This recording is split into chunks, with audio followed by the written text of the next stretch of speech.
సత్యనారాయణ అది గారు, ఈరోజు ఎవరైనా కేరళ ఎలక్షన్స్ చూస్తే గనక కేరళలో యూడిఎఫ్ వస్తుందని ఎగ్జిట్ పోల్ సర్వేలు ఎప్పుడైతే చెప్పాయో ఆ తర్వాత అక్కడ జరుగుతున్న హాట్ టాపిక్ ఏంటంటే ఎక్కువగా దేని గురించి చర్చ జరుగుతోందంటే సీఎం ఎవరవుతారు అని. ఏంటి మీరు అనుకున్నట్టుగా ప్రధానంగా మనం చూడొచ్చు అక్కడ ఇద్దరి మధ్య సీఎం పీఠంపై పోటీ ఈయన అవ్వచ్చు అని స్పెక్యులేషన్స్ జరుగుతున్నాయి. మీరేమనుకుంటున్నారు? ఎవరికి సీఎం పదవి దక్కే, ఒకవేళ యూడిఎఫ్ వస్తే ఎవరు సీఎం అవుతారు అక్కడని మీరు అనుకుంటున్నారు కేరళలో? ఇప్పుడు ఎల్డీఎఫ్ వస్తే గనక ఎల్డీఎఫ్ ఇండిపెండెంట్ గా పలానా అతన్ని సీఎం అని ప్రకటించడానికి లేదు. వామపక్షాలు కూర్చుని ఎవరిని చేయాలి అనేటటువంటిది నిర్ణయం జరుగుద్ది. సిపిఎం కూడా అతన్నే కంటిన్యూ చేయాలా, ఇంకొకరిని మార్చాలా అనేది ఆ పార్టీ అంతర్గతంగా నిర్ణయం చేస్తుంది. ఇక్కడ మనం పరిపాలన విజయాలు అని చూసుకుంటే, విజయం చేసినటువంటి పరిపాలనలో కేరళలో చాలా మాడిఫికేషన్స్ వచ్చినాయి, చాలా అభివృద్ధి జరిగింది. విద్యా విషయంలో దేశంలోనే నిరక్షరాస్యత లేనటువంటి రాష్ట్రంగా ప్రకటించబడింది. కానీ ఇక్కడ అవి కాదు ఎన్నికలకి ప్రధానమైనటువంటి అంశాలు. అభివృద్ధి కేవలం అభివృద్ధిని చూసి ఓటేసే పరిస్థితులు లేవు. అంచేత మైనస్ పాయింట్స్ ఏవైతే ఉన్నాయో వాటి నుంచి యూడిఎఫ్ ఎల్డిఎఫ్ రెండు ఒకసారి ఇళ్ళు వస్తే ఒకసారి వాళ్ళు వచ్చేది పోయినసారి రెండోసారి కూడా వచ్చింది. ఇప్పుడు తమిళనాడులో రెండోసారి కూడా టీఎంకే వచ్చేటటువంటి పరిస్థితులు ఉన్నాయి. ఎప్పుడూ తమిళనాడులో ఒక పార్టీ ఒకసారి వస్తే రెండోసారి ఆ పార్టీని తీసి ఇంకో పార్టీని మారుస్తూ ఉంటారు తమిళ ప్రజలు. ఈవేళ ఆ పరిస్థితులు మారినాయి. అంచేతను మరీ ఈ ఎన్నికైన తర్వాత ఎవరు ముఖ్యమంత్రి అవుతారు అనేటటువంటిది ఆ పార్టీ అంతర్గత నిర్ణయాలు, ఆ కూటమి కూర్చుని ఫైనలైజ్ చేయవచ్చు. కానీ సత్యనారాయణ గారు యూడిఎఫ్లోకి వచ్చేటప్పటికి ఏఐసిసి ప్రధాన కార్యదర్శి అయినటువంటి వేణుగోపాల్ గారిని ఇక్కడ సీఎం అయ్యే ఆసక్తి చూపడుతున్నారు, ఆయన ఇక్కడ రాజకీయాల్లోకి వచ్చి ఆసక్తి చూపడుతున్నారని చెప్పి వార్తలు వస్తున్నాయి. ఇదే విషయాన్ని మనము ఏఐసిసి కేరళ ఇన్ఛార్జ్ అయినటువంటి తారిక్ అన్వర్ గారిని మీడియా సంస్థలు అడిగితే ఆయన ఏం చెప్పారంటే ఇది అంతిమంగా పార్టీ నిర్ణయం అని చెప్పారు. అంటే మీ విశ్లేషణ ఏంటి ఈ విషయంపై, మీరేం చెప్తారు? అంతిమంగా పార్టీయే నిర్ణయిస్తుందండి. ఆయన నిర్ణయాలు, ఆయన అభిప్రాయం ఉండొచ్చు, ఆలోచన ఉండొచ్చు, ఊహ ఉండొచ్చు, అవ్వాలనే కోరిక ఉండొచ్చు. అంటే ఈయన ఎందుకంటే రాహుల్ గాంధీకి అత్యంత సన్నిహితులు కాబట్టి అయ్యే ఛాన్స్ ఉందంటారా?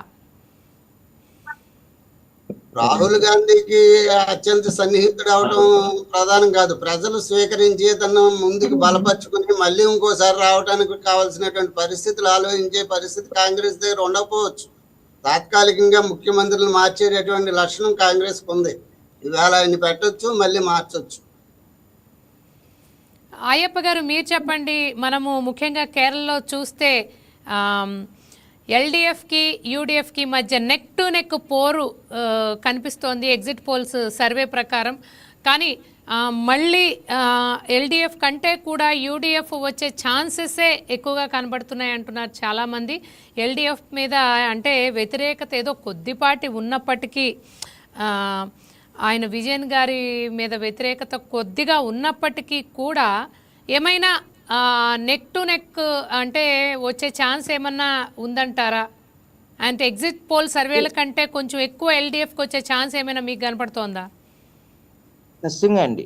ఎల్డిఎఫ్ ఖచ్చితంగా యూడిఎఫ్ కంటే కూడా మెజారిటీ అనేది తీసుకోవడం అనేది జరుగుతుందండి. అంటే 10-15 సీట్లు అదనంగా వస్తాయని చెప్పి కొన్ని సర్వేలు అయితే చెప్పడం జరిగింది. కేరళలో ఉండేటువంటి తిరువనంతపురంలో ఉండేటువంటి మా ఫ్రెండ్స్ అలాగే కొలీగ్స్ చాలా మందిని అడిగితే అక్కడ ఎల్డిఎఫ్ అనేది యూడిఎఫ్ కంటే కూడా కొంచెం బలంగా ఉంది. రెండు కూడా దగ్గరగా టఫ్ ఫైట్ అనేది జరుగుతూ ఉంది. ఏదేమైనప్పటికీ కూడా ఎల్డిఎఫ్ అనేది కొన్ని సీట్లు ఆధిక్యంలో ఉంటుంది. ఇప్పుడు మనం చూస్తే సంకీర్ణ ప్రభుత్వాలు ఏర్పడేటువంటి పరిస్థితులు అనేక రాష్ట్రాల్లో కనపడుతున్నాయండి. ఇప్పుడు తమిళనాడులో పూర్తిగా మెజారిటీ అని చెప్పలేము, అలాగే కేరళలో ఒక పార్టీ పూర్తిగా మెజారిటీ అని చెప్పలేము. ఎల్డిఎఫ్ యూడిఎఫ్ మధ్య తీవ్రమైనటువంటి పోటీ నెలకొంది. ఇంకొక శుభపరిణామం ఏంటంటే బీజేపీకి కలిసి వచ్చేటువంటి శుభపరిణామం ఏంటంటే కేరళలో ఇంతవరకు కూడా గత ఎన్నికల్లో ఎప్పుడూ ప్రభావితం చూపలేనటువంటి బీజేపీ పార్టీ ఈసారి 4 నుంచి 10 ఒక సీట్లు గెలుస్తుందని ఒక అంచనాలు అయితే ఉన్నాయి. ఖచ్చితంగా 5 నుంచి 6 సీట్లు గెలిచేటువంటి అవకాశాలు ఆ పార్టీకి ఉన్నాయని చెప్పి ఎగ్జిట్ పోల్ కానీ అక్కడ ఉన్నటువంటి సర్వేలు కానీ చెప్పడం జరిగిందండి. ఈ నేపథ్యంలో ఈ ఎన్డీఏ కూడా వాళ్ళకి వచ్చినటువంటి సీట్లతోటి ఒకవేళ యూడిఎఫ్ కి కానీ ఎల్డిఎఫ్ కానీ జరిగేటువంటి టఫ్ ఫైట్ లో వీళ్ళ సహకారం ఏమన్నా అవసరం అవుతుందేమో అని కూడా భావించవచ్చు అండి. ఎందుకంటే మ్యాజిక్ ఫిగర్ ఏర్పాటు చేయడంలో బీజేపీ పోయి గవర్నమెంట్ లో చేస్తుందా?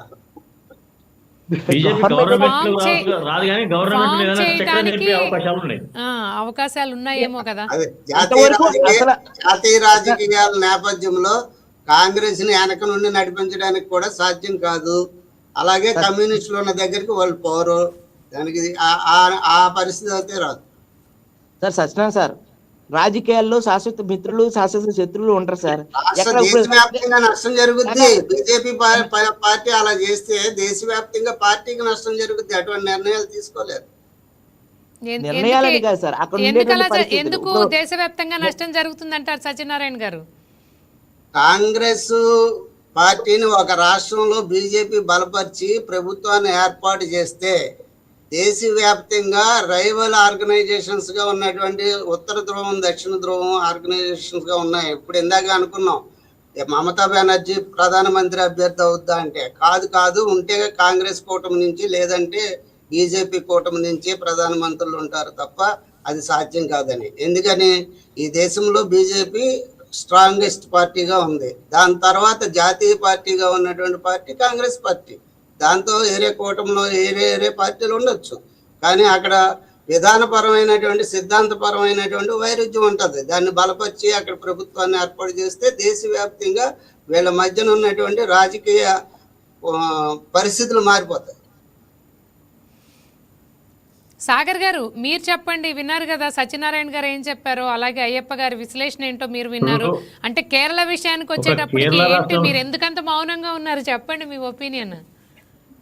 ఒక కేరళ రాష్ట్రంలో మాత్రమే అంటే మాకు మా సిద్ధాంతానికి వ్యతిరేకంగా ఒక పార్టీ ఉంది. మేము ఏదైతే లక్ష్యం కొద్దీ పనిచేస్తున్న ముక్త్ భారత్ కాంగ్రెస్ అనేటువంటి లక్ష్య సాధన కోసం పనిచేస్తున్నటువంటి దానికి వ్యతిరేకంగా ఉండేది సత్యనారాయణ గారితో నేను ఏకీభవిస్తున్నాను.